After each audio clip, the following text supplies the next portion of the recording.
तो आगे हम पढ़ेंगे जो है ह्यूमन इवोल्यूशन के केस में।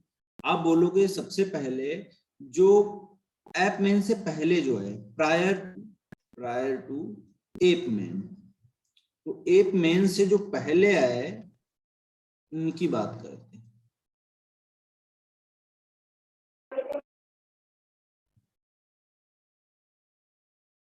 तो प्रायर टू एपमैन की बात करोगे आप, जैसे कि इसमें है एक ड्रायोपिथेकस। पहला मैंने बताया था, याद करिए आप लोग ड्रायोपिथेकस के बारे में।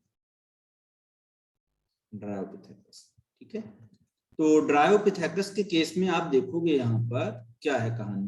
तो देखिए ड्रायोपिथेकस लगभग आए आपके जो है 20 to 25 मिलियन ईयर्स एगो पहले, और टाइम जो चल रहा था वो था इपॉक मायोसिन। कौन सा इपॉक था? मायोसिन। इपॉक हम लोग देखते हैं सबसे स्मॉलेस्ट यूनिट है जियोलॉजिकल टाइम स्केल की, जिसमें हम पीरियड के बाद में देखते हैं। तो इरा, पीरियड और इपॉक, तो इपॉक सबसे छोटा यूनिट। तो मियोसिन यहाँ पर आपको देखने को मिलेगा, ठीक है। अब बेटा ड्रायोपिथेकस में क्या क्या कैरेक्टर्स थे वो जरा देखते हैं हम लोग। तो ड्रायो में सबसे इंपॉर्टेंट बात आप देखोगे, ये अफ्रीका एंड यूरोप में दिखे। इनके फॉसिल जो थे वो कहाँ से मिले? अफ्रीका एंड यूरोप से मिले। कहाँ से मिले? अफ्रीका एंड यूरोप से मिले।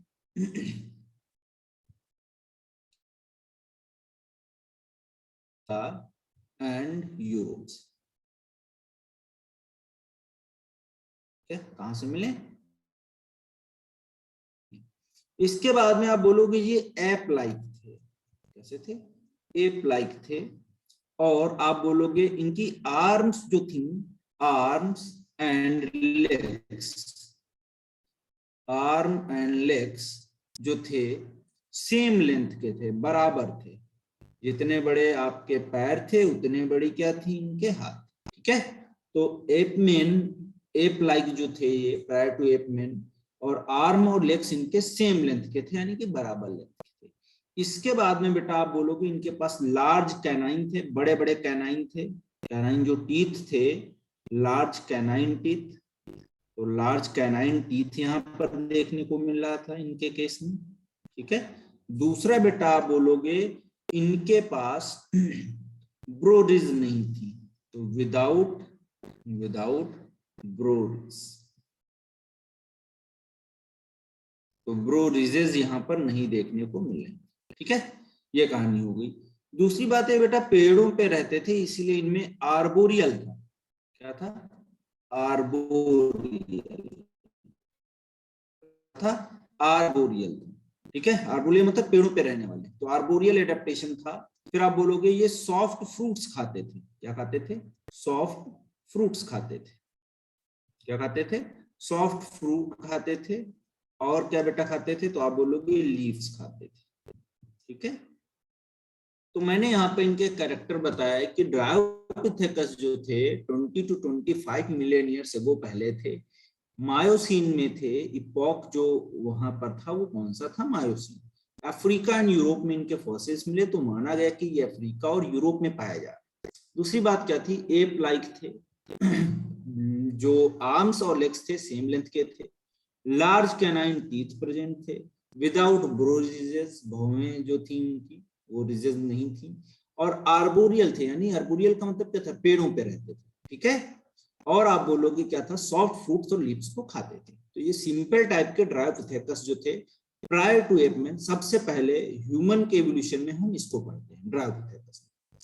अब ड्रायोपिथेकस से आगे चला तो आप बोलोगे इसके बाद बने रामापिथेकस। तो दूसरा जो एनिमल था वो कौन सा था? रामापिथेकस। तो पहला आपका सबसे पहले ड्रायोपिथेकस हो गया बेटा।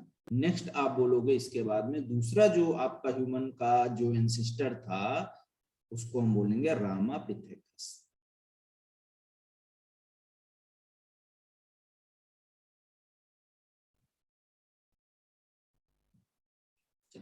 रामापिथेकस की जब आप बात करोगे तो इसमें भी आप बोलोगे कि लगभग 14 to 15 मिलियन ईयर्स एगो पहले की बात। 14 to 15 मिलियन ईयर्स एगो पहले की बात है, यानी कि आप देख रहे थे लेट आपका क्या था वहां पर? मायोसिन, ठीक है। लेट मायोसिन के टाइम की बात, ठीक है। या आप बोलोगे आपका प्लायोसिन का स्टार्टिंग, उस समय की बात। तो मायोसिन इपॉक का लेट जो था वहां पर, तो आप बोलोगे इनके जो फॉसिल्स मिले, कहां से मिले? फॉसिल्स फ्रॉम, कहां से डिस्कवर हुए बेटा? तो बोलोगे fossils discovered from Shivalik hills. Shivalik hills, तो फॉसिल्स उनके मिले शिवालिक हिल्स ऑफ इंडिया। तो इंडिया के जो शिवालिक हिल्स थे वहां से इनके फॉसिल्स मिले। ठीक है, अब इसके बाद में हम बात करेंगे शिवालिक हिल्स से मिले, इसलिए इनका नाम भी पड़ा रामापिथेकस, शिवालिक हिल्स से। ठीक है, लॉर्ड रामा के उस पे। तो दूसरा आप देखेंगे इसके बाद में फॉसिल्स जो कहां से मिले, शिवालिक हिल्स ऑफ इंडिया। तो इंडिया में जो शिवालिक हिल्स है वहां से मिले। अब आप बोलोगे ये जो है ये ट्री पे भी रहते थे, पेड़ों पर भी रहते थे, ट्री एंड आप बोलोगे ग्राउंड सेटलमेंट, और ग्राउंड पर भी रहते थे। तो ट्री एंड ग्राउंड सेटलमेंट यहां पर देखने को मिलेगा।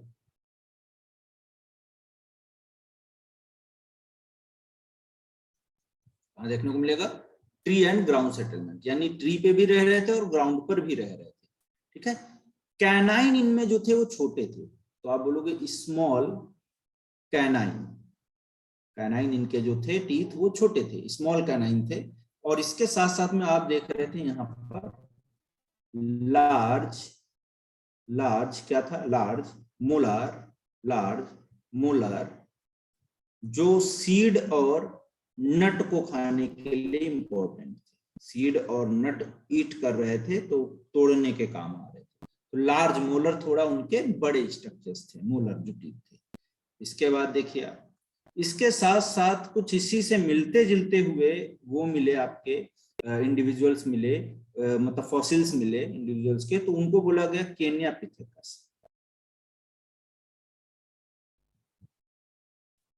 तो केन्या पिथेकस जो मिले, वो केन्या पिथेकस बेटा कहाँ मिले? तो आप बोलोगे केनिया में मिले। कहाँ मिले? केनिया में मिले। और ये सिमिलर थे, सिमिलर टू रामापिथेकस। तो रामापिथेकस के ये सिमिलर थे। ये थी आपकी रामापिथेकस के केस में। डन। अब रामापिथेकस के बाद में जो इंडिविजुअल्स जो हुए वो आए आपके एप लाइक। ठीक है, कैसे है? Ape like including pre historic man. ठीक है, तो देखते हैं एप लाइक इंडिविजुअल्स की क्या बात थी। तो नेक्स्ट आप बोलोगे रामापिथेकस के बाद में app man including pre-historic man। तो app man including pre historic man, इनकी देखते हैं कहानी क्या है।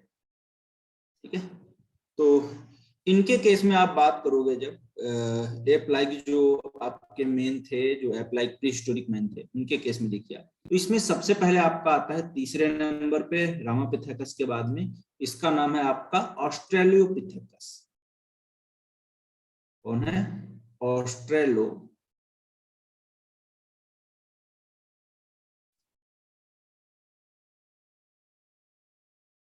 ऑस्ट्रेलोपिथेकस। कौन था? ऑस्ट्रेलोपिथेकस। तो ऑस्ट्रेलोपिथेकस जो था ये, इसको बोला गया first app man, first app man. ठीक है, पहले एप मैन थे ऑस्ट्रेलोपिथेकस। ठीक है, अब इनका अगर आप देखोगे लगभग ये बेटा जो मिले वो आप बोलोगे 5 मिलियन ईयर्स एगो पहले मिले, 5 मिलियन ईयर्स एगो पहले के फॉसिल्स थे। ठीक है, 5 मिलियन ईयर्स एगो मतलब पहले के फॉसिल्स थे, यानी कि टाइम जो था वो प्लायोसीन इपॉक चल रहा होगा। कौन सा चल रहा होगा? प्लायोसीन इपॉक चल रहा होगा। अब दूसरा देखिए, इसमें आप बोलोगे यहां पर इनको टुआंग वैली भी बोला गया, टुआंग बेबी भी बोला गया। क्यों टुआंग बेबी बोला गया? क्योंकि ये टुआंग जो थे, टुआंग बेबीज, ये बेटा आपके कहां से मिलेंगे? टुआंग वैली से मिले, इसीलिए इनका नाम दिया गया टुआंग बेबीज। क्या नाम दिया गया? टुआंग बेबीज। ठीक है, तो टुआंग बेबीज जो थे टुआंग वैली से इनके मिले, अफ्रीकन एप मैन थे ये टुआंग जो है। ठीक, तो इनके कुछ स्पेसिफिक कैरेक्टर थे, जैसे देखिए आप, ये आप बोलोगे बाईपीडल थे। बाईपीडल मतलब पहले ऐसे इंडिविजुअल जो दो पैरों पे चल रहे, उनको बोला गया बाईपीडल। तो ये बाईपीडल लोकोमोशन कर रहे थे। कैसा कर रहे थे? बाईपीडल लोकोमोशन कर रहे थे। उसके बाद ओमनीओरस थे। ओमनीओरस थे, और ओमनीओरस इनकी डाइट थी, तो ये सब कुछ खा रहे थे। दूसरा देखिए, ओमनीओरस के बाद में आप बोलोगे ये इरेक्ट पोस्चर था इनका, मतलब सीधे खड़े होकर ऐसे चलते थे, तो इरेक्ट पोस्चर था इनका। इरेक्ट पोस्चर के साथ में इनकी ब्रेन कैपेसिटी जो थी, ब्रेन कैपेसिटी वो लगभग कितनी थी? तो आप बोलोगे इनकी ब्रेन कैपेसिटी लगभग 500 सीसी के आसपास थी। ठीक है, 500 सीसी के आसपास थी। फिर देखिए आप, ये जो थे केव में रहते थे, मतलब गुफाओं में रहते थे। ये अपने शेल्टर कहाँ बनाए इन्होंने? गुफाओं में। ठीक है, और इसीलिए इनका नाम भी देखोगे आप तो लूसी पड़ा, लूसी। ठीक है, तो ये लूसी जो थी ये क्या थी? फीमेल। इनमें लूसी नाम दिया गया किसको? फीमेल जो ह्यूमन था, फीमेल ह्यूमन एंसेस्टर। तो फीमेल ह्यूमन एंसेस्टर जो था उसको लूसी बोला गया। दूसरा देखिए, इसके बाद में बेटा आप नेक्स्ट बात करोगे तो आपका कौन है? तो आप बोलोगे इसके बाद में जो नेक्स्ट है आपका, वो है आपका होमो हैबिलिस। दूसरा इंडिविजुअल जिसका नाम है होमो हैबिलिस। तो देखते हैं हम लोग होमो हैबिलिस की बात करते हैं चौथे नंबर पे। Homo habilis, Homo habilis.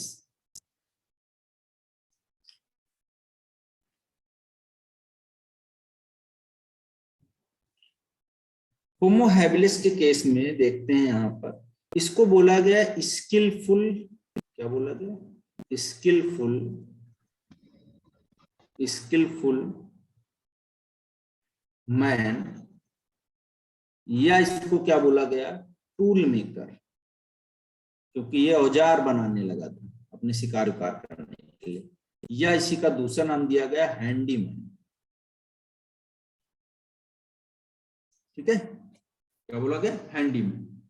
तो ये कहानी थी इनकी, जो है आपका हैंड टूल मेकर थे, हैंडीमैन थे या स्किलफुल मैन थे, इनके पास स्किल थी। अब देखिए बेटा इसमें कहानी इसकी, तो होमो हैबिलिस के केस में आप बोलोगे लगभग ये प्रेजेंट थे 2 मिलियन ईयर्स एगो पहले। ठीक है, 2 मिलियन ईयर्स एगो पहले थे। आप बोलोगे इनका जो आपका वो था, जो इपॉक था वो था प्लिस्टोसीन। कौन सा था? प्लिस्टोसीन। ठीक है, कौन सा था? प्लिस्टोसीन।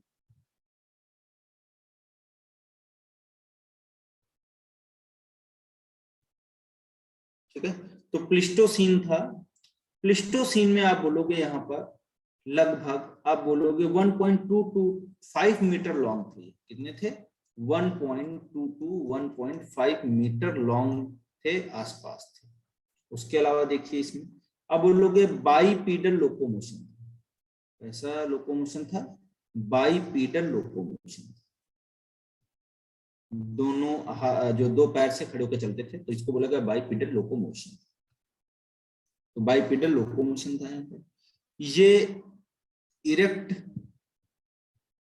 इरेक्ट थे, मूव करते थे, इरेक्ट मूवमेंट था। और आप बोलोगे ओमनीओरस थे। कैसे थे? ओमनीओरस थे, यानी कि सब कुछ खाने वाले, है ना, तब इनको ओमनीओरस भी बोला गया। ठीक है, ओमनीओरस के साथ साथ में इनकी क्रैनियल कैपेसिटी जो बेटा थी वो कितनी थी? तो क्रैनियल कैपेसिटी या ब्रेन कैपेसिटी जिसको हम बोलते हैं, वो लगभग जो थी इनकी वो थी 700 सीसी। तो 500 से 700 सीसी के आसपास क्रैनियल कैपेसिटी आ गई। अब उसके बाद बोलोगे आप, ये जो थे ये कम्युनिटी लाइफ में रहते थे, मतलब साथ में रहने के लिए जो है दिखाई दिया इनका जो बिहेवियर था। तो कम्युनिटी लाइफ को ये फॉलो कर रहे थे, और केव्स में ये भी रहते थे। तो ये आपके हो गए होमो हैबिलिस, इसके बाद में ऑस्ट्रेलोपिथेकस के बाद। ठीक है, गॉट इट? सभी को आवाज आ रही है अच्छे से?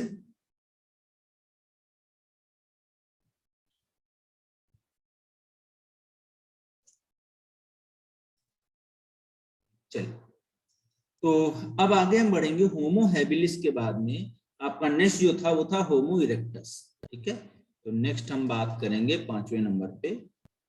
कौन सा आपका इंडिविजुअल है? तो आप बोलोगे होमो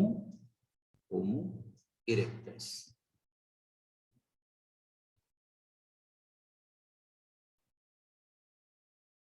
होमो इरेक्टस। होमो इरेक्टस की जब बात करोगे आप, तो ये जो इंडिविजुअल्स थे लगभग आप बोलोगे 1.7 मिलियन ईयर्स एगो के आसपास थे, और आप बोलोगे ये लगभग मिडिल इसमें थे, मिडिल प्लिस्टोसीन के आसपास देखे, मिडिल प्लिस्टोसीन। अब दूसरा आप देखोगे ये लगभग 1.5 टू 1.8 मीटर लॉन्ग थे। कितना था? 1.5 टू 1.8 मीटर लॉन्ग था। ठीक है, और मेल जो थे वो लार्जर थे comparatively to female. Male are larger than female, तो फीमेल से ज्यादा बड़े थे। ठीक है, अब इसके बाद देखिए आप यहां पर आप देखोगे लगभग इनके, आप देखोगे कैनाइन जो थे वो स्मॉल थे, स्मॉल कैनाइन थे। लार्ज मोलर थे इनके भी, मोलर इनके भी कैसे थे? लार्ज थे। ठीक है, और उसके बाद में क्रैनियल कैपेसिटी पे आते हैं, तो इनकी क्रैनियल कैपेसिटी जो थी बेटा वो लगभग कितनी थी? तो आप बोलोगे 800 से 1300 सीसी के आसपास थी। कितनी थी? क्यूबिक सेंटीमीटर, सीसी मतलब, तो 800 से 1300 सीसी के आसपास थी। अब इसके बाद में आप बोलोगे ये सबसे पहले इन्होंने ही फायर को यूज किया, आपका उपयोग यहीं से स्टार्ट हुआ। ठीक है, क्लियर है? तो ये कहानी है आपके इसकी जो है होमो इरेक्टस। ठीक है, तो ये आपके होमो इरेक्टस तक डिस्कस कर लिया। तो पहले कौन से? ट्रायोपिथेकस, फिर रामापिथेकस, फिर बेटा कौन से है? तो आप बोलोगे ape like including prehistoric man, जिसमें आप बोलोगे होमो हैबिलिस और होमो इरेक्टस, और उससे पहले आपका होमो हैबिलिस से पहले कौन है? ऑस्ट्रेलोपिथेकस। तो सीक्वेंस क्या हो जाएगा अभी तक जो हमने पढ़ा? Dryopithecus, ramapithecus, australopithecus, after that आप बोलोगे homo habilis, after that homo erectus. तो इस तरीके से आपको जो है अलग अलग इंडिविजुअल्स देखने को मिलेंगे। ठीक, तो ये कहानी हो गई आपके होमो इरेक्टस। अब होमो इरेक्टस के बाद में हम देखेंगे जो हमारे इंडिविजुअल थे होमो इरेक्टस में वो कितने तरीके के थे। तो इनमें 3 फॉसिल्स मिले, होमो इरेक्टस के 3 फॉसिल्स। तो होमो इरेक्टस के 3 जो फॉसिल्स थे वो कौन कौन से थे? तो पहला आप बोलोगे जावा मैन, पहला आप बोलोगे कौन था? जावा मैन। दूसरा बेटा आप बोलोगे पीकिंग मैन, तो दूसरा आपका पीकिंग मैन आ गया। तीसरा आप बोलोगे आपका हेडेलबर्ग, ठीक है। तो 3 जो है फॉसिल्स यहां पर मिले इनके। अब फॉसिल्स में देखिए जो 3 इनके फॉसिल्स थे वो कौन कौन से थे। जैसे जावा का जो फॉसिल मिला वो मिला इंडोनेशिया, कहाँ मिला? इंडोनेशिया। पीकिंग मैन का फॉसिल जो था वो बीजिंग में मिला, चाइना में। और हेडेलबर्ग जो थे ये सबसे ज्यादा एडवांस थे, ये मिले जर्मनी, मिले जर्मनी। तो देखते हैं यहां पर हम लोग, आप बोलोगे इनका हाइट जो लगभग था वो कितना था? 1.65 मीटर के आसपास, इनका भी 1.5 मीटर के आसपास, और इनका बेटा भी लगभग ऐसे ही। फिर आप बोलोगे इनका वेट लगभग 70 केजी जावा मैन का, इनका बोलोगे पीकिंग मैन का सॉरी आपका जो है 65 केजी, इनका वेट लगभग कितना था? 65 केजी। और हेडेलबर्ग जो थे ये 60 टू 70 केजी के आसपास थे। ठीक है, तो लगभग वेट भी इनका बराबर था, इसीलिए सबको बोला गया कि ये होमो इरेक्टस थे, यहाँ से इरेक्ट हुआ ह्यूमन का जो है मेन इवोल्यूशन। ठीक है, तो होमो इरेक्टस जो है ये कहानी होगी। अब इसके बाद में बच्चों आप बोलोगे यहाँ पर जो है ये ओमनीवोरस थे, कैसे थे, ओमनीवोरस थे, ये भी ओमनीवोरस थे और ये भी ओमनीवोरस थे, सब में वही कहानी। अब क्रेनियल कैपेसिटी देखते हैं तो ये लगभग 800 से 1000 के आसपास था इनका क्रेनियल कैपेसिटी। इनका बेटा 850 से आप बोलोगे 1000 सीसी के आसपास। और हेडेलबर्ग की जब आप बात करोगे तो इनमें लगभग 1300 सीसी के आसपास।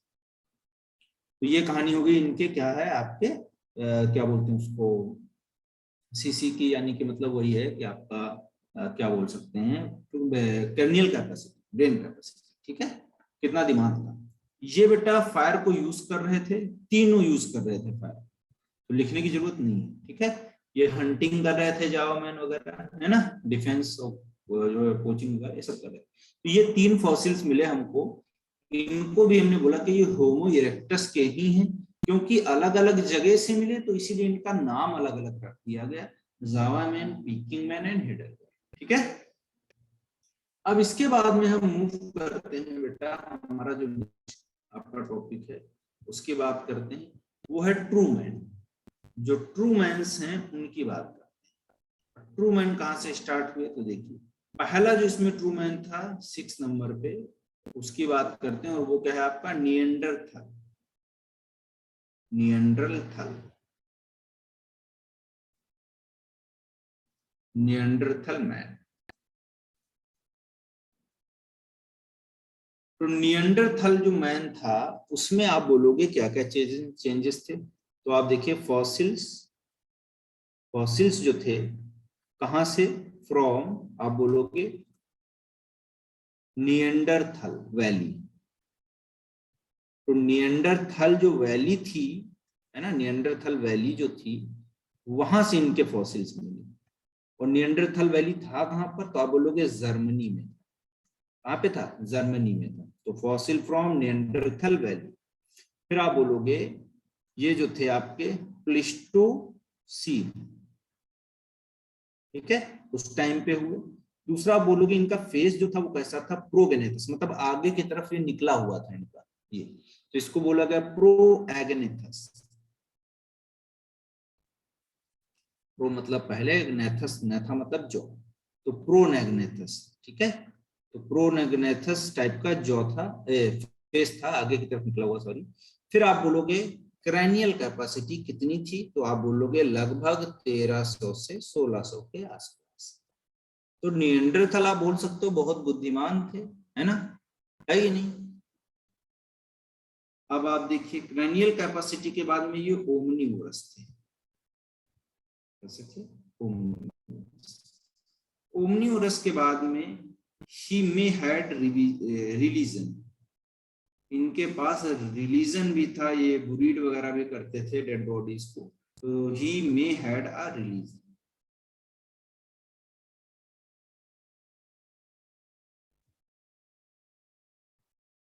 ठीक है, तो रिलीजन में जो है देखोगे बुरीड भी करते थे, तो ये कहानी थी।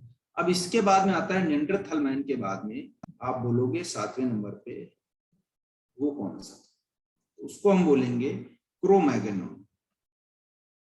क्रोमैगनॉन, क्रोमैगनॉन की जब बात करोगे तो ये बेटा आपको मिलेंगे होलोसीन। होलोसीन इपॉक चल भी रहा है, तो होलोसीन में ये दिखे हमें, इनके फॉसिल्स होलोसीन के थे। तो ये डिस्कवर्ड किए गए क्रोमैगनॉन रॉक से, और इनकी लंबाई लगभग 1.8 मीटर लॉन्ग थी, सबसे ज्यादा लंबे ये थे क्रोमैगनॉन। क्रोमैगनॉन के बाद में आप बोलोगे ये इनका जो फेस था वो कैसा था, ऑर्थ्रोगनेथस, ऑर्थोगनेथस था। फिर आप बोलोगे इनकी क्रैनियल कैपेसिटी जो थी वो लगभग कितनी थी, 1650 सीसी। तो सबसे ज्यादा तेज दिमाग वाले कौन थे, क्रोमैगनॉन। निएंडरथल से भी इनका तेज था दिमाग, ज्यादा स्किलफुल। अब इसके बाद में ये ओमनीवोरस थे, कैसे थे, ओमनिवोर्स थे। टूल को यूज कर रहे थे तो इनको बोला गया टूल यूजिंग एनिमल्स। कैसे थे? टूल यूजिंग थे।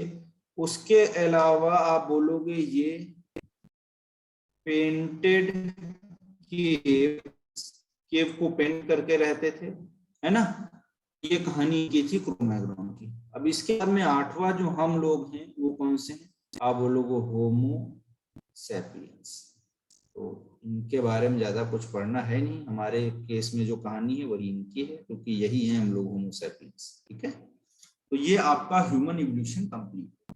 ठीक है, आप अच्छे से देख लीजिएगा, सारी चीजें मैंने डिस्कस कर दी हैं इस चैप्टर की। ठीक है, ठीक है, यहाँ से ह्यूमन इवोल्यूशन स्टार्ट हुआ। किसी को दिक्कत?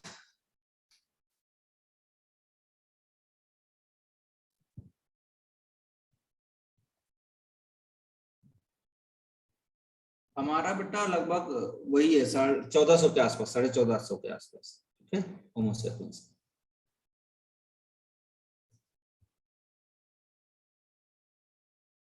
चलो, तो ये आपका चैप्टर कंप्लीट हो गया। ठीक है, क्वेश्चंस करिए आप आराम से, कोई दिक्कत नहीं। अब हम लोग नया चैप्टर पढ़ेंगे इसके बाद में, और वो क्या है आपका? तो वो आप बोलोगे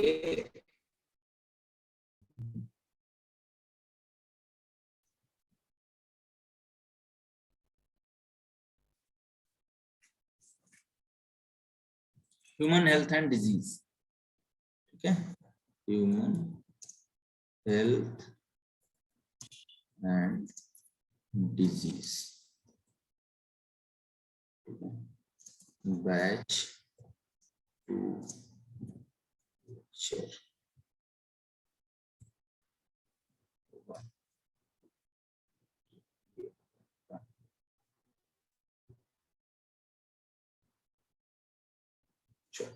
तो अब हम लोग डिस्कस करने जा रहे हैं अगला chapter, human health and disease. ठीक है, चैप्टर का नाम क्या है? Human health and disease,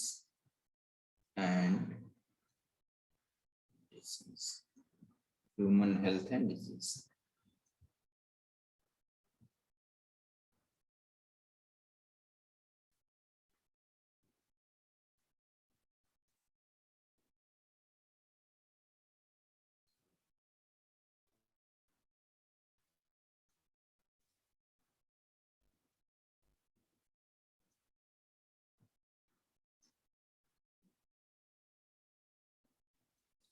human health and disease.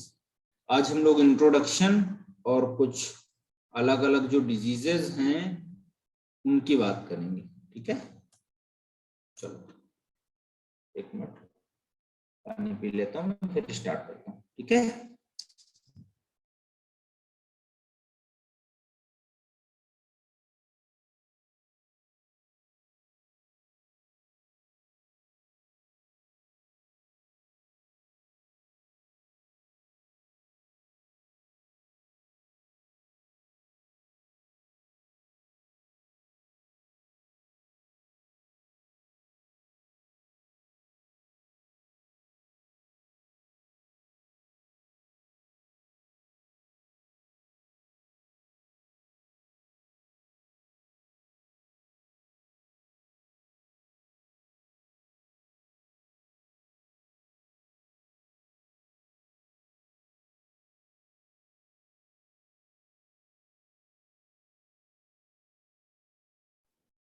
हाँ, तो बच्चों नया चैप्टर स्टार्ट करने जा रहे हैं, human health and disease.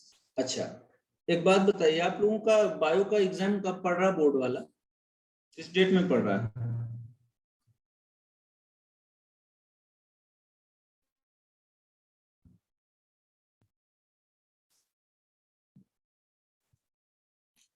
Twenty मई को। अच्छा, अभी तो बहुत सर टाइम। 30 मई को। 13 मई को? 30 30 मई को है, एकदम लास्ट में? Yes sir. तब तो हमारे पास बहुत टाइम है, और बीच बीच में गैप भी होंगे बहुत सारे। सर मेरा तो बायो में 10 दिन का गैप है। सभी का बराबर ही होगा। मतलब इस बार गैप ज्यादा है। हाँ गैप और ज्यादा फिर है। बीच में इकोनॉमिक्स का एग्जाम भी है। अच्छा इकोनॉमिक्स का है, कुछ लोगों के पास इकोनॉमिक्स होगा। तो हम लोगों का मतलब 12th में क्या क्या आ रहा है अभी इस बार बोर्ड में? 12th में क्या क्या आ रहा है आपका? एक तो ये ह्यूमन हेल्थ आ रहा है, बायोटेक के 2 चैप्टर आ रहे हैं, माइक्रोब्स वाला आ रहा है, और ऑर्गेनिज्म एंड पॉपुलेशन और बायोडाइवर्सिटी। बायोलॉजी बस, ह्यूमन रिप्रोडक्शन वगैरह कुछ नहीं आ रहा ना? नहीं, वो फर्स्ट टर्म पे। चलो, तो हम लोग ये मतलब समझ लो बोर्ड के पॉइंट ऑफ व्यू से लास्ट चैप्टर पढ़ रहे हैं आपका, ठीक है? और नीट का वो फॉर्म किसी ने फिल किया अभी कि नहीं? ये सर मैंने कर दिया। चलो बहुत अच्छी, पढ़ाई वढ़ाई उसके लिए कर रहे हो बढ़िया अच्छे से खुशी? ये सर चल रही है अभी। हाँ लगे रहो, बोर्ड का बेटा कुछ नहीं है, आपका हो जाएगा, बोर्ड का टेंशन मत लीजिए आप बिल्कुल भी। बोर्ड्स का क्या है, आप पढ़ोगे उतना पढ़ लिया आपने, उसी से हो जाएगा, अच्छा मार्क्स आ जाएगा। बोर्ड्स का तो टेंशन लेना ही नहीं, इतना पढ़ा दिया है ना कि आराम से कर लोगे। बोर्ड्स में कुछ नहीं है, बहुत ईजी है, ठीक है? बोर्ड्स का बस आप ध्यान दीजिए, उसका भी मैं ये नहीं कह रहा हूँ, लिखते रहिए, प्रैक्टिस करते रहिए, याद करके थ्योरेटिकल पार्ट जो भी है, लेकिन आप फोकस करते रहिए जो भी। बहुत टाइम है क्योंकि इतना कम सिलेबस आ रहा है आपका बोर्ड में, 2-4 दिन पढ़ के ही कर लोगे आप, गैप में ही कर लोगे आप, 10 दिन पढ़ लोगे अगर ढंग से, उसी में हो जाएगा आपका। और सारा तैयार तो करवा दिया 12th का हम लोगों ने, मैंने भी अपना देखो 12th सारा पूरा कर दिया, बस वही ह्यूमन रिप्रोडक्शन वाला थोड़ा पार्ट बचा हुआ है, तो वो हम लोग पूरा करवा देंगे उसको भी, ऐसा नहीं है। जैसे आपके एग्जाम 30 मई को खत्म हो जाएंगे, तो उसके बाद जून बचेगा हमारे पास, जुलाई जून में, मतलब जून तो पूरा हम ले ही सकते हैं क्लास, है कि नहीं? Yes sir.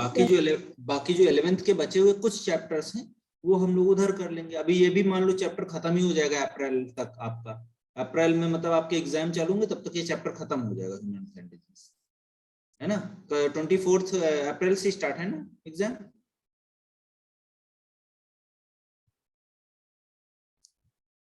एग्जाम सर कब से 3 मई स्टार्ट? से। हाँ 3 मई से। First chemistry. हाँ 3 मई से, 3 मई से। Yes sir. और पहला तो कौन सा है, केमिस्ट्री का? Yes sir. अच्छा चलो कोई नहीं, तैयार कर लेना, कोई दिक्कत नहीं, तब तक करते हैं हम लोग क्लास। फिर 2-4 जब आप बोलना तो 2-4-5 दिन पहले से हम लोग कम कर देंगे, केमिस्ट्री का ही पढ़ लेंगे जो भी होगा। चलो खैर सर वो सब केमिस्ट्री का तो 7 को है। 7 को है, तो अभी है टाइम, बहुत होगा, आप अभी इसी पे फोकस करो, बहुत टाइम है। और ज्यादा चैप्टर्स भी नहीं आ रहे हैं आपके, बहुत कम चैप्टर्स हैं, तो ज्यादा टेंशन लेने वाली बात ही नहीं है ना। चलो, तो हम लोग human health and disease start कर रहे हैं, ठीक है? बहुत इंपॉर्टेंट चैप्टर है, नीट में आपको कम से कम 5 से 6 क्वेश्चंस मिलेंगे इससे, बोर्ड्स में भी आपका अच्छा खासा आना ही आना इससे, तो बहुत अच्छे से पढ़ेंगे हम ये chapter. Human health and disease का मतलब क्या? तो सबसे पहले अगर हेल्थ की बात करें हम, तो हेल्थ को आप डिफाइन कैसे करोगे? तो आप बोलोगे हेल्थ जो है वो क्या है? तो आप बोलोगे हेल्थ जो है, health may be defined as may be defined as defined as state of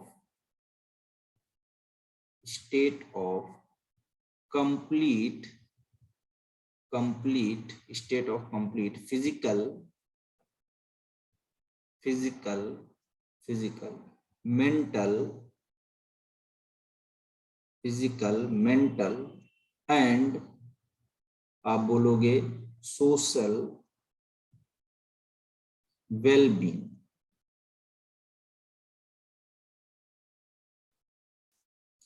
तो हेल्थ को हम ऐसे डिफाइन कर सकते हैं कि जो हेल्थ है वो फिजिकल, मेंटल और सोशल वेलबींग है, उसको हम हेल्दी पर्सन बोलते हैं। जो फिजिकली, मेंटली एंड सोशली बिल्कुल फिट है उसको हम हेल्दी पर्सन बोलते हैं। अब ह्यूमन डिजीज जो है वो देखिए आप क्या है। तो ह्यूमन डिजीज को बेटा हम लोग 2 कैटेगरी में डिवाइड करते हैं, कौन कौन सी है देखिए। तो पहला आप बोलोगे ह्यूमन डिजीज में एक होता है आपका कंजेनाइटल,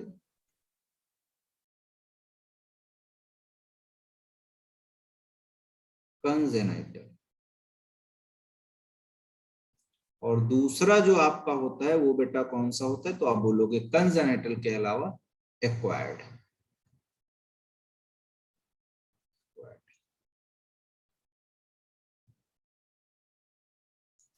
कंजेनाइटल के केस में आप बात करोगे तो ये कैसा है, जेनेटिक डिसऑर्डर। ये कैसे है, जेनेटिक डिसऑर्डर।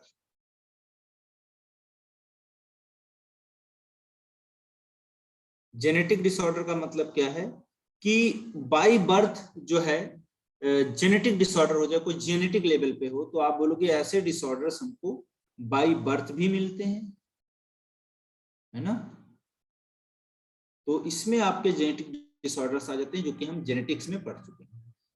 एक्वायर्ड की बात करेंगे तो आप बोलोगे एक्वायर्ड ऐसे कैरेक्टर्स हैं जो गेन करते हैं हम लोग आफ्टर द बर्थ, तो आप बोलोगे ट्रेट्स या character gain after the birth. तो बर्थ के बाद में आप बोलोगे बर्थ के बाद में जो है कहानी, ठीक है। दूसरा आप देखिए, अब आप बोलोगे गेन आफ्टर द बर्थ, है ना, और इसमें पहला आपका जो आ जाएगा वो आप बोलोगे, एक मिनट, यहां लिख लेंगे gain after the birth, gain after the birth. तो बर्थ के बाद में आप बोलोगे यहां पर एक्वायर्ड वाला मामला। अब देखिए, इनमें दो तरीके की डिजीजेस है। एक आप बोलोगे कम्युनिकेबल, कम्युनिकेबल, और दूसरा बेटा आप बोलोगे कम्युनिकेबल के अलावा आप बोलोगे नॉन कम्युनिकेबल।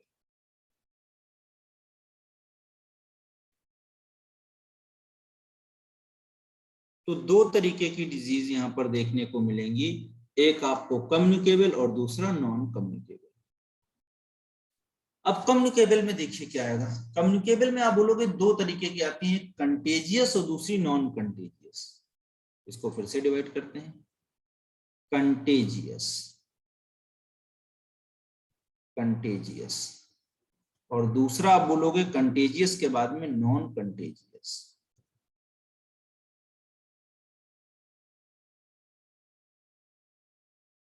तो एक कंटेजियस हो गया, दूसरा नॉन कंटेजियस हो गया।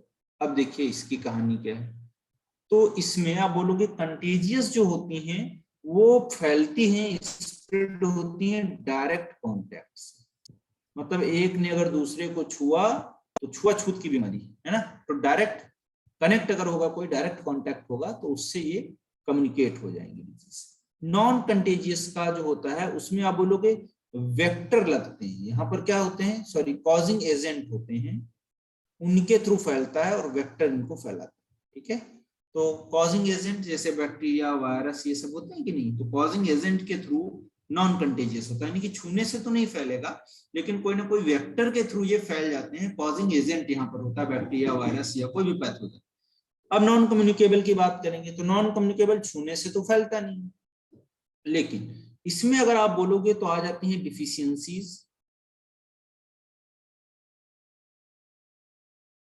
डिफिशियंसीज विटामिन वगैरह की जैसे डिफिशियंसीज होगी।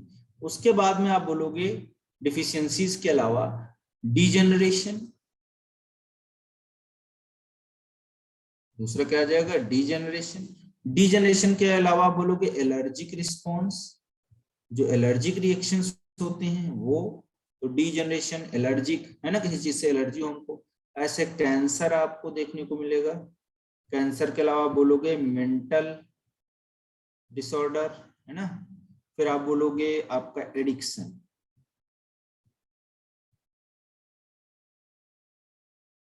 ठीक है। तो ये नॉन कम्युनिकेबल डिजीजेस हो गई, ठीक है, क्लियर। तो ये सब हमको धीरे से पढ़ना एक एक करके।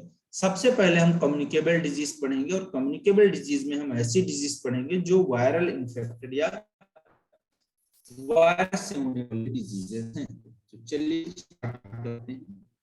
पहला हम डालेंगे इसमें कौन सा, कम्युनिकेबल डिजीजेस।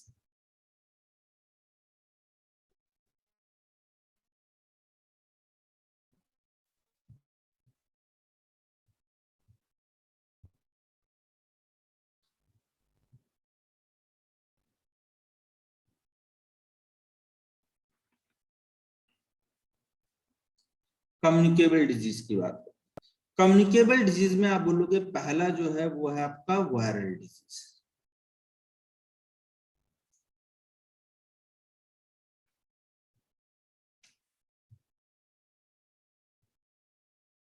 तो वायरस से होने वाली डिजीजेस को हम क्या बोलेंगे, वायरल डिजीजेस। तो वायरस कम्युनिकेबल डिजीजेस हैं, ये एक दूसरे से वायरस के थ्रू फैलती। तो आप देखोगे यहाँ पर सबसे पहले आप बोलोगे पहला जो डिजीज है वो है पोलियोमियलाइटिस।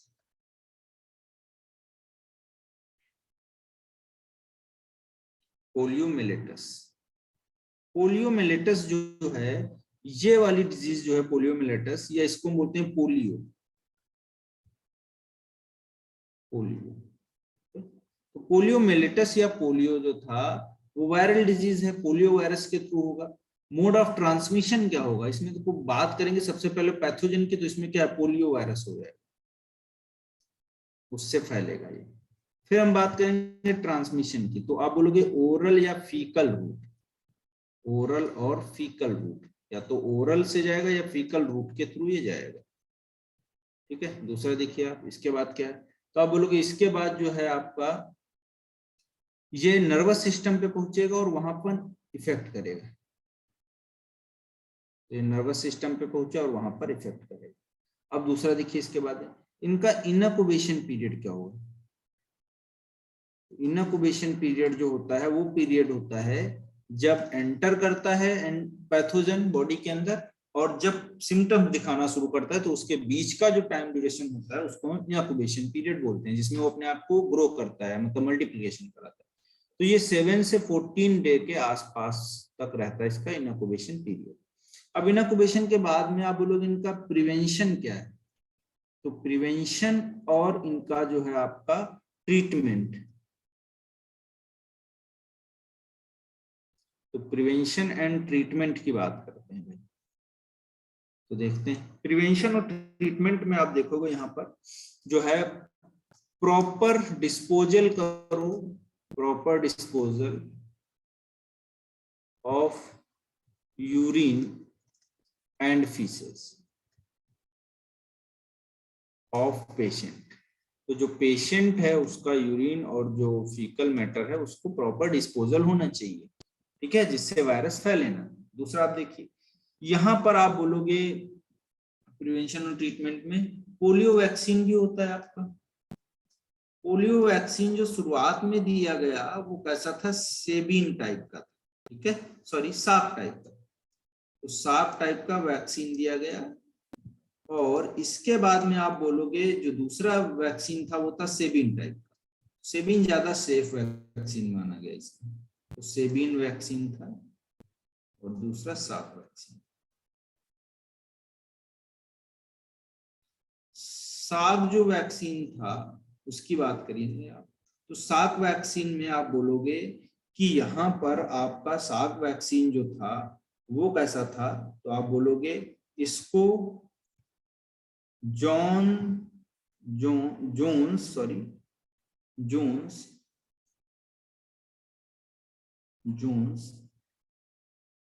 साप ने दिया।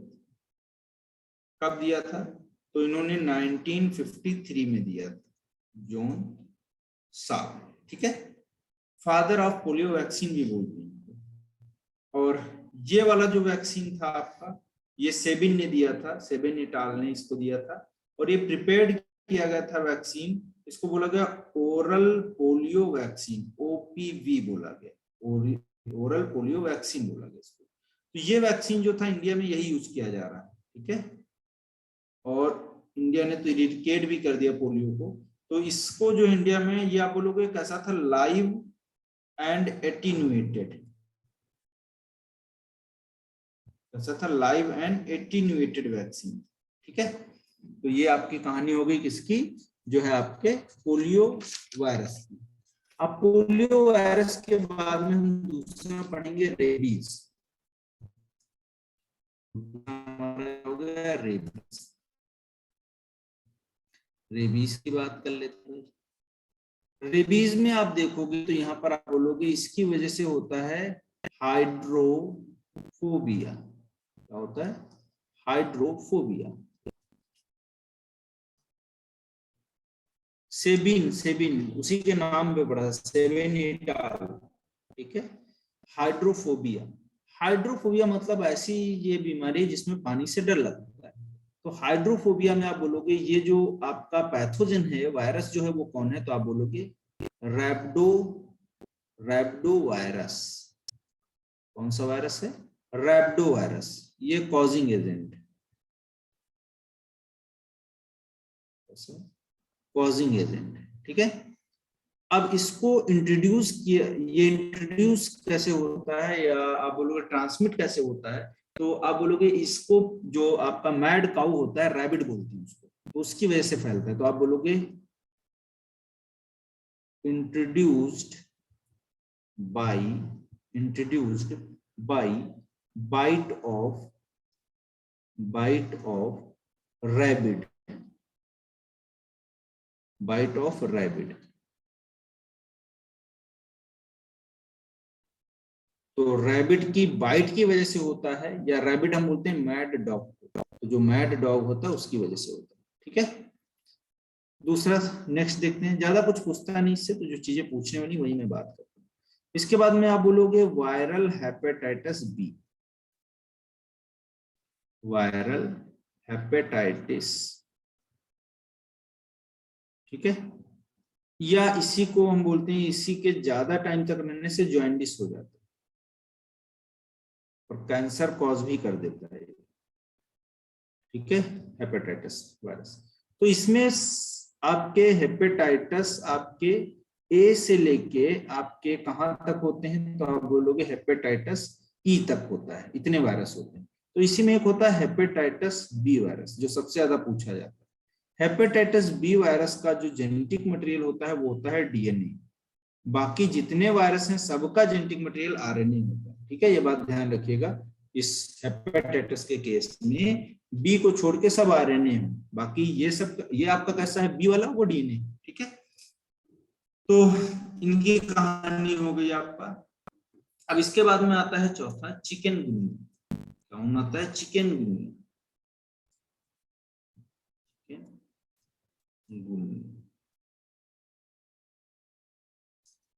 चिकनगुनिया जो होता है वो आप बोलोगे चिकनगुनिया वायरस की वजह से होता है। इसकी वजह से होता है, चिकनगुनिया वायरस की वजह से होता है, ठीक है। और ये फैलता किससे है, तो आप बोलोगे एडीज जो होती है, एडीज जो जो मच्छर होती है ना, उससे फैलता है, Aedes aegypti,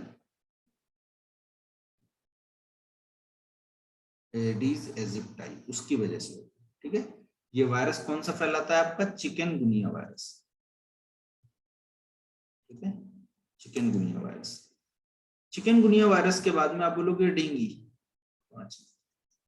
dengue virus. Dengue जो वायरस होता है वो आप बोलोगे कौन सा होता है? फ्लैवी, फ्लैवी राइबो वायरस, उसकी वजह से होता है। कौन सा है? फ्लैवी राइबो वायरस, ठीक है। अब आगे बढ़ते हैं इसके बाद में। फिर आप बोलोगे एक होता है आपका common cold, common cold. Common cold की जब आप बात करोगे तो यहां पर आप देखोगे राइनो वायरस की वजह से, इसकी वजह से होता है, राइनो वायरस की वजह से होता है, ठीक है। उसके बाद में आप देखोगे जो है ये ड्रॉपलेट इन्फेक्शन के थ्रू होता है, इसके थ्रू होता है, ड्रॉपलेट इन्फेक्शन के थ्रू होता है,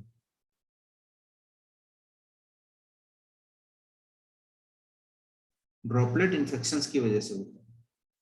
3 to 7 डेज इसका इनक्यूबेशन पीरियड होता है। आईपी कितना होता है इनक्यूबेशन पीरियड? 3 to 7 डेज, ठीक है।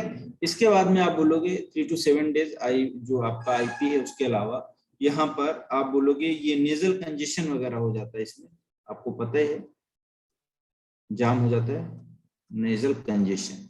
नेजल कंजेशन के अलावा आप बोलोगे excessive, excessive nasal, nasal secretion होगा, ठीक है। उसके अलावा शोर थ्रोट,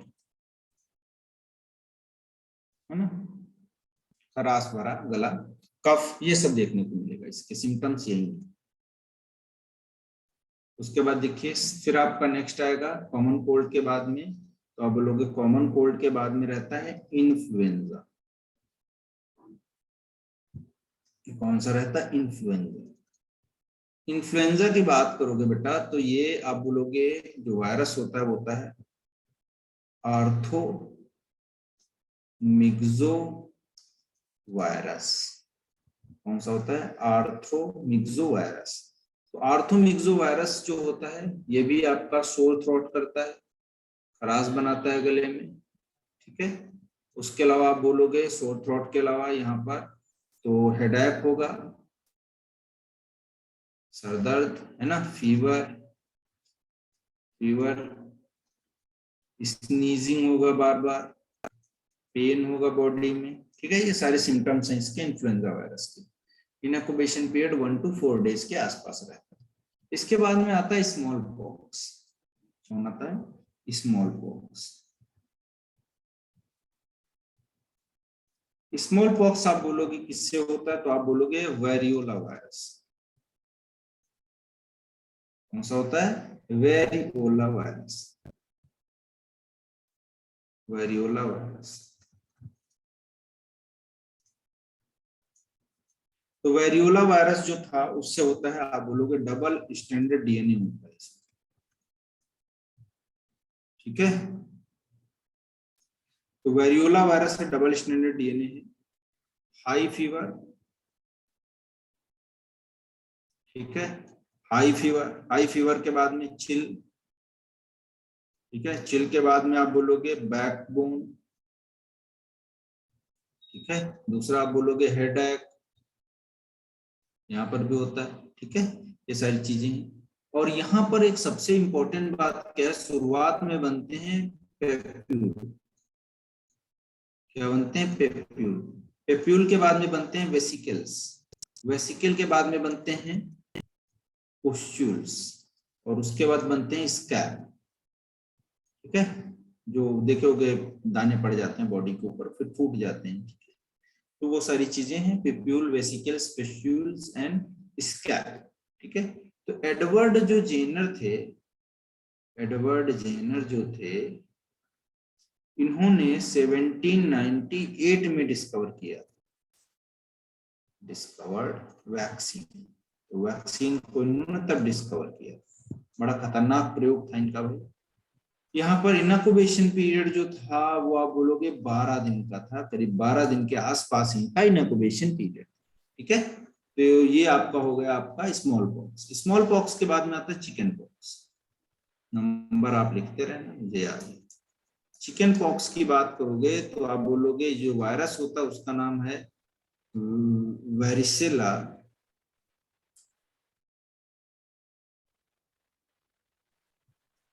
वेरिसेला। वो वेरियोला था, ये वेरिसेला है, ठीक है। Zoster virus, varicella zoster virus. तो ये जो था आपका, इसमें माइल्ड फीवर होता है। क्या होता है? माइल्ड फीवर होता है। फिर आप बोलोगे रैसेस होते हैं, फिर आप बोलोगे एचेस होते हैं, एकेस होते हैं, और आपका आप बोलोगे जो है यहाँ पर ड्रॉपलेट इन्फेक्शन के थ्रू ये फैलता है, ड्रॉपलेट इन्फेक्शन के। उसके अलावा आप बोलोगे आपका इसका इनक्यूबेशन पीरियड 14 से 21 दिन तक। कितना रहता है? 14 से 21 दिन तक। तो 2 से 3 हफ्ते के आसपास इसका इनक्यूबेशन पीरियड रहता है, ठीक है। तो ये चिकन पॉक्स आपका हो गया। सारे वायरल डिजीज ही अभी पढ़ रहे हैं, इसके बाद हम बैक्टीरियल पढ़ेंगे, फिर हम लोग पढ़ेंगे प्रोटोजोन डिजीज। ऐसे आपका होता है मम्स। थोड़ा अभी 5 मिनट बचा, बस खत्म कर रहे हैं, ठीक है। मम्स, मम्स की बेटा बात करोगे तो ये आपका होता है पैरा मिक्सो वायरस के थ्रू, और ट्रीटमेंट के लिए हम वैक्सीन देते हैं MMR। इसका फुल फॉर्म पूछा जाता है, वो मैं लिखे दे रहा हूँ, मिसेल्स, फिर आप बोलोगे मम्स और रूबेला, ठीक है। ये कहानी। फिर मम्स के बाद में आप देखिए, आप बोलोगे सार्स। सार्स इसका फुल फॉर्म होता है severe acute respiratory syndrome, vaccine होगा। अब सार्स में देखिए ये फैलता है कोरोना वायरस के थ्रू, इसके थ्रू फैलता है, कोरोना वायरस के थ्रू फैलता है, ठीक है। तो इसमें फीवर, हाई फीवर है ना, रनिंग नोज, चिल, यही सब होगा। इसको डिटेक्ट करते हैं पीसीआर से हम लोग, ठीक है। इनक्यूबेशन पीरियड लगभग 2 से 7 दिन के आसपास। फिर आप बोलोगे मिसेल्स, मिसेल्स, मिसेल्स की बात करोगे तो ये बेटा आपका है, तो बोलोगे रूबियोला डिजीज भी बोलते हैं इसको। ये फैलता किससे है, तो आप बोलोगे जो वायरस है वो है रूबियोला वायरस। इसमें वैक्सीन हम देते हैं वही MMR, ठीक है, इसको भी यूज कर सकते हो आप। क्लियर? तो ये कुछ हमने बताए थे। ऐसे स्वाइन फ्लू होता है, स्वाइन फ्लू बोलोगे आप किसकी वजह से, H1N1 की वजह से होता है, ठीक है, H1N1 की वजह से होता है, ठीक है। तो ये कुछ है आपके डिजीज जो आप ध्यान रखिएगा, ठीक है। और बाकी हम लोग आगे अब पढ़ेंगे बैक्टीरियल डिजीज को अगली क्लास में, ठीक है। आज के लिए यहीं तक रखते हैं, बाय बाय, टेक केयर।